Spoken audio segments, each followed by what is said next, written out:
Checking inspector என்னை பார்த்துட்டு மொட்டை வெயிலில் இப்படி தாங்கிடந்த மாதிரி நிற்கிறானே, எல்லா ஏரியாவுக்கும் பஸ்ஸு போகுது, எதுலேயும் ஏற மாட்டேங்கிறானே, இந்த வயசில் குடிப்பழக்கமா? அவருக்கு நினப்பு. என்கிட்ட வந்து எங்கே தம்பி போகணுன்னார். மாயவரம் போகணும் சார். பஸ்ஸு 2 அடியில் பக்கத்தில் நிற்குது.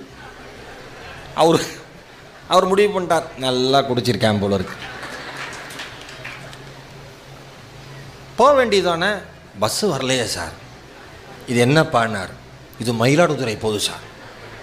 நீ எங்கப்பா போகணும்? மாயவரம் போகணும். செக்கிங் இன்ஸ்பெக்டர் பக்கத்தில் இருக்கிற இன்ஸ்பெக்டரை பார்த்தாரு. டே, நான் தெளிவாக பேசுகிறேன்னா இல்லையா? நீங்கள் தெளிவாக தான் பேசுகிறீங்க சார். மயிலாடுதுறைக்கும் மாயவரத்துக்கும் வித்தியாசம் தெரியாமல், ரெண்டும் ஒன்றுங்கிற வித்தியாசம் கூட தெரியாமல் என்னுடைய பயணம் துவங்கியது. இந்த தஞ்சாவூர்